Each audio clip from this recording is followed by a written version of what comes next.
Monster City Madhouse, a year-round online store full of Halloween and classic horror shirts, with an emphasis on the vintage look. Use code SAVE10 for 10% off your order. MonsterCityMadhouse.com. Free shipping and financing's available.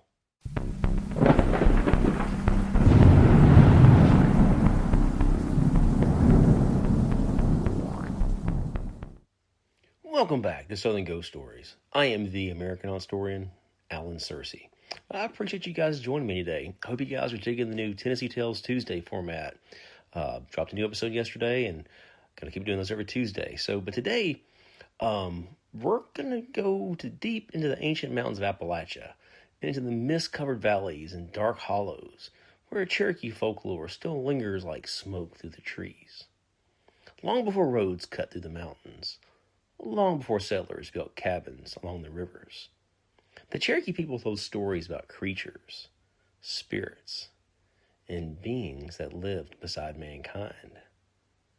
Some were protectors, some were warnings, and some were things you prayed you would never encounter alone in the woods after the sun went down.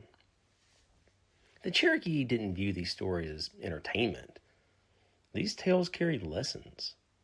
They explained danger, morality, sickness, greed, pride, and even death. The mountains themselves were alive. Streams had spirits. Certain caves were feared. Ancient pinks were sacred. Hunters understood there were places you respected, and some places you avoided entirely. Today, we're going to explore some of the most terrifying and fascinating beings in Cherokee folklore. Spearfinger, the Stone Man, the Raven Mocker, the Tsul Kalu, Lutina, Ulagu, and the mysterious Little People. Some of these legends are centuries old. Others may stretch back even farther than anyone really knows. And the strange thing is, people in Appalachia, they still talk about them today. The Cherokee homeland once stretched across large portions of what is now Tennessee, North Carolina, Georgia, and Alabama. The Smoky Mountains, they weren't wilderness to them. The mountains were sacred. Every ridge, every valley, they carried meaning. Certain places were believed to hold power. Some were connected to medicine and healing. Others were tied to death and dark spirits. And many Cherokee legends begin with balance being disturbed, greed, violence, pride. Human beings stepping into places they shouldn't go. The supernatural world was always close. The Cherokee believed there were unseen things moving around mankind constantly. Some could help you. Others waited for weakness. One of the oldest and most feared figures in Cherokee folklore is Spearfinger. Spearfinger was known as Utlanta, and she remains one of the most horrifying creatures in Appalachian folklore. According to Cherokee legend, Spearfinger appeared as an old woman. She could disguise herself as a grandmother or a harmless traveler. Sometimes she looked frail. Sometimes she appeared beautiful, but beneath the skin was something monstrous. Her name came from the long, obsidian-like finger extending from her right hand. A sharp finger, it was like a spear or a knife. It is roughly 7 to 8 inches long. She used it to stab victims directly in the heart or the liver. And then she would eat the liver and take the shape of the person she had just killed. And the liver held deep importance in Cherokee beliefs. It was associated with life and vitality. Spearfinger consumed the liver of her victims, even children. And many stories describe her luring children away while adults were distracted. She could imitate voices. She could charm people. She could hide among villages unnoticed. She'd taken their shape. One of the reasons Spearfinger terrified Cherokee communities, she represented deception, evil that looked harmless, danger disguised as comfort. Parents use the stories to warn children about strangers and wandering too far into the mountains alone. You have to watch out for Spearfinger at all times. But Spearfinger, she wasn't alone. In some Cherokee traditions, Spearfinger is connected to another terrifying being known as the Stone Man. And the Stone Man was exactly what his name suggests.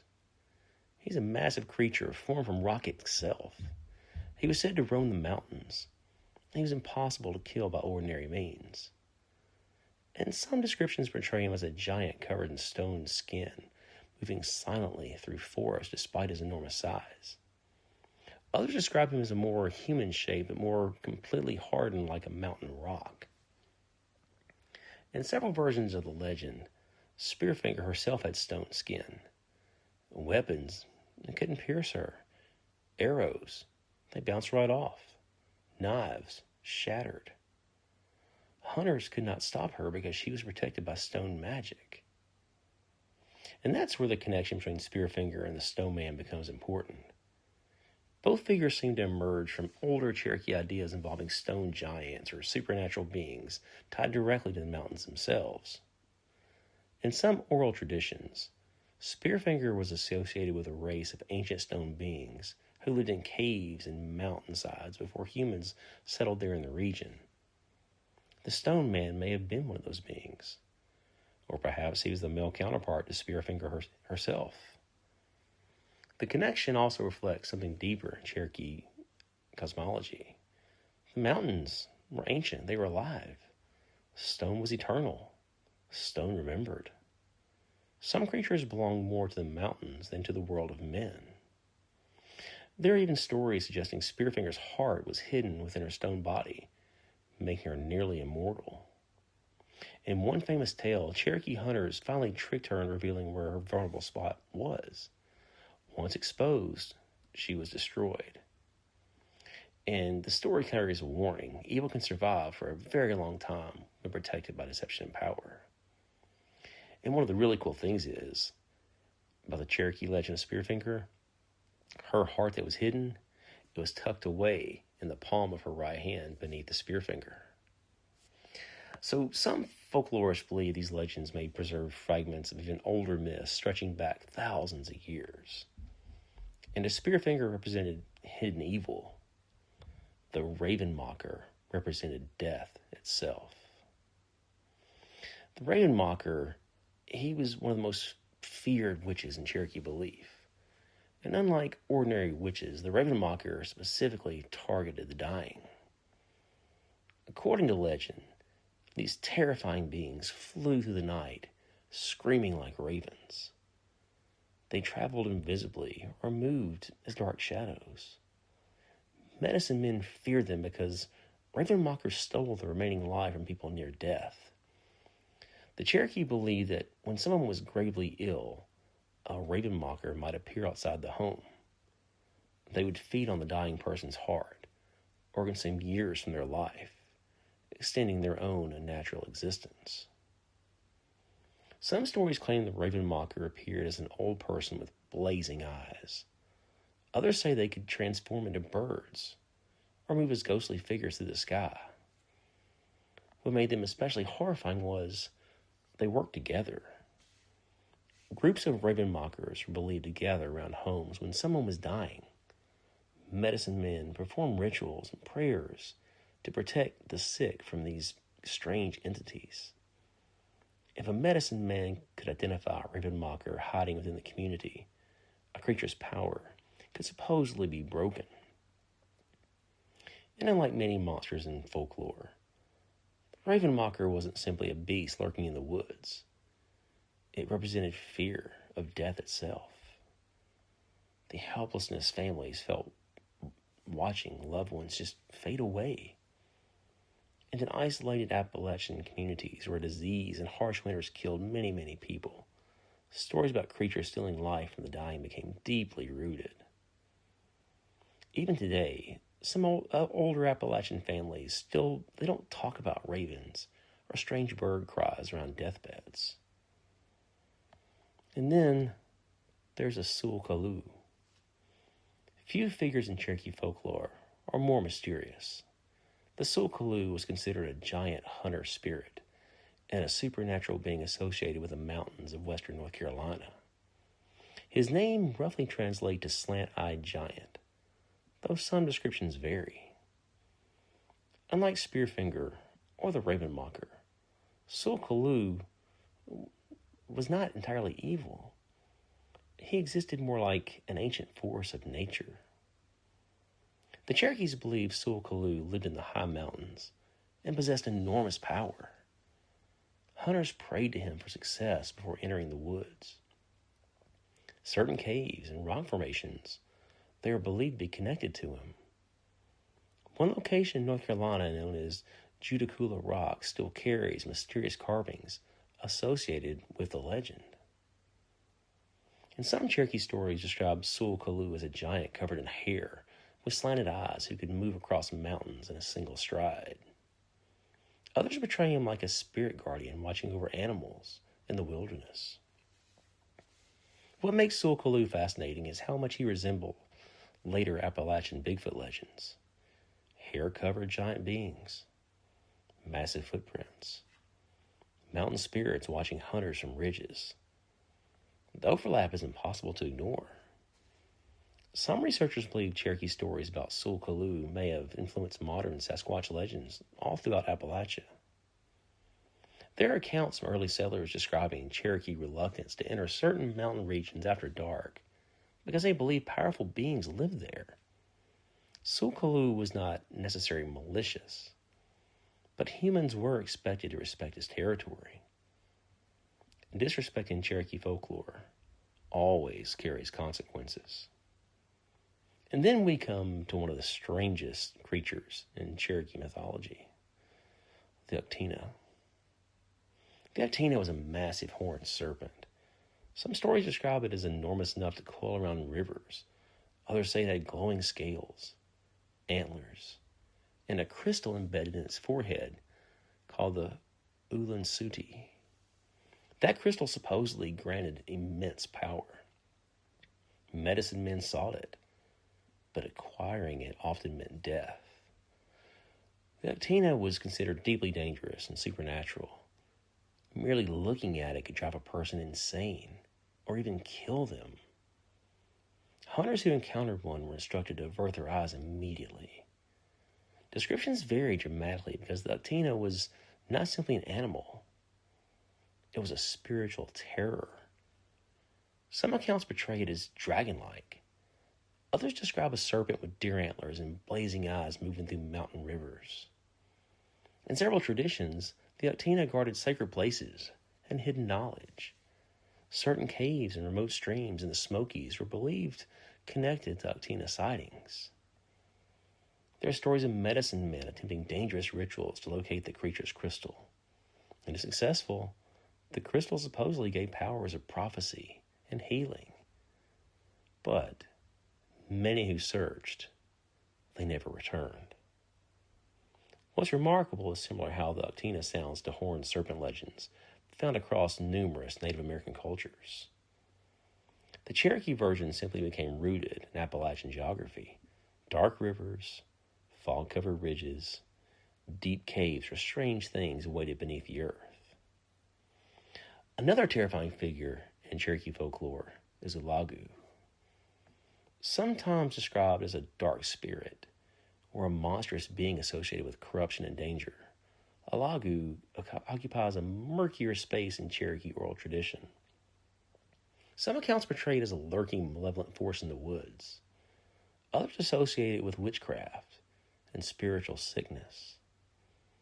Unlike creatures with clear physical forms, Ulagu often represents something unseen, an evil presence, a feeling. The Cherokee took spiritual contamination seriously. Certain places could become spiritually dangerous after violence, murder, or dark rituals. Ulagu may reflect those fears, the idea that evil itself can infect a place. Many Appalachian ghost stories still carry echoes of this belief. People describe certain hollows or ridges as just feeling wrong. Hunters speak about sudden dread in otherwise quiet woods. Entire roads gain reputations for disappearances or strange encounters. The idea that darkness can cling to a location is deeply rooted in Cherokee belief systems. And one Cherokee legend that still unsettles people throughout East Tennessee is the story of Lanasui. Unlike Spearfinger or the Raven Mocker, Lanasui was not a spirit that crept quietly through the villages. Lanasui was a monster tied directly to water, a gigantic leak-like creature said to dwell deep beneath the rivers and hidden pools in the mountains. According to the Cherokee tradition handed down, Lanasui lived near the Tennessee River and preyed upon both animals and humans that ventured too close to its territory. The creature was described as enormous, slimy, and almost impossible to stop once it latched onto a victim. Some stories portray it as capable of draining the blood or life from those it attacked. Cherokee warriors eventually hunted the beast, and after a violent battle, they killed the Lanasui and burned its body. But the legend takes a darker turn. One of the creature's descendants supposedly escaped into the river before the body was fully destroyed. And that detail mattered because the Cherokee folklore often warned that evil is rarely wiped out completely. Something usually survives. Over time, stories about giant lake-like creatures, strange things moving beneath Appalachian waters, and unexplained disappearances near rivers became connected to the legend of the Lanasui. Even today, fishermen and locals around remote waterways in Tennessee still tell stories about dark shapes beneath the water and areas where people mysteriously vanish. In many ways, Lanasui represents one of mankind's oldest fears, what waits unseen beneath the surface. And finally, we have the little people.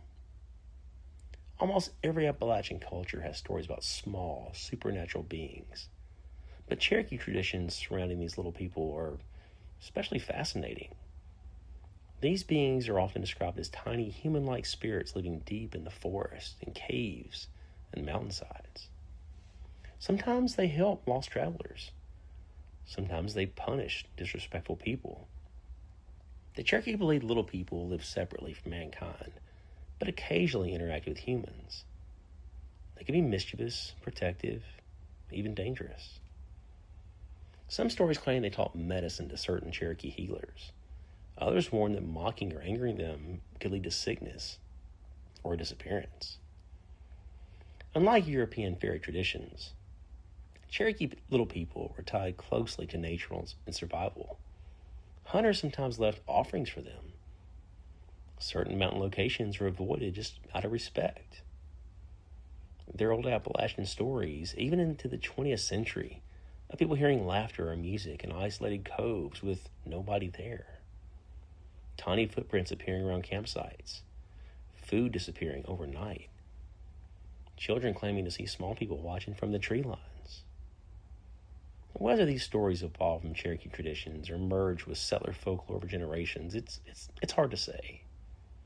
But the legends survived. That's the remarkable thing about Cherokee folklore. It endured despite displacement, war, forced removal, and centuries of cultural destruction. The stories remain.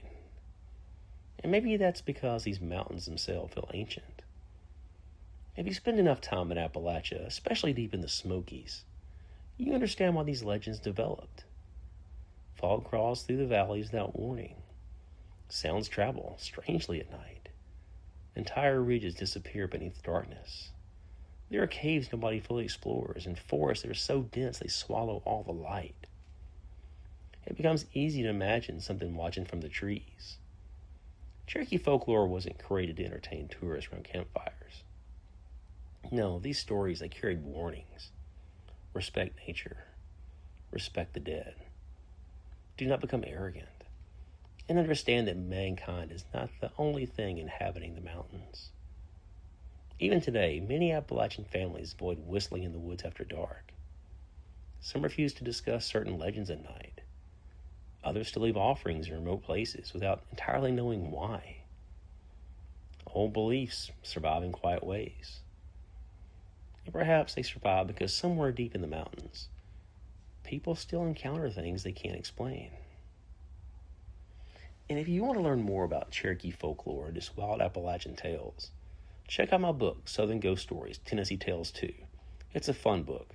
The first one's pretty fun too, but there's a lot of Cherokee stuff with the second one. So also, speaking of books, don't forget my new one, Pistols at Red River. It's available now. You can grab a copy over at Amazon. And I'll actually be at Spawn of Scarefest, June 5th through the 7th, signing books in the Southern Ghost Stories booth. Come find me in Lexington. Come say hello. It's going to be a wild weekend. I've been talking about it. They're actually going to show Jaws in a swimming pool on a big screen late at night. So that's pretty wild. And also, have you guys been to MonsterCityMadhouse.com yet? Their new Creature from the Black Lagoon shirt, man, it's a lot of fun. Who says monsters can't have a work-life balance? This unisex lagoon life shirt celebrates everyone's favorite gill man living his best swamp life with the family. Whether he's teaching the kids to do the backstroke or just vibing by the lagoon. This vintage cotton polyester blend tee proves that even creatures from the deep deserve a tropical vacation, don't we all? Perfect for horror fans who appreciate a little domestic bliss, monster style. And don't forget to use promo code SAVE10 to get 10% off your order. That's right, 10% off by using promo code SAVE10 at MonsterCityMadhouse.com. And if you haven't already, make sure you're following or subscribe wherever you listen. Leave a rating if you can, and share the show with somebody who's into true crime, ghost stories, or weird history or Cherokee folklore. That stuff matters more than people think. So, like I said, I hope you guys are digging the new Tennessee Tales Tuesday format. I'll be back Friday, another episode, and I guess I'll just see y'all next time.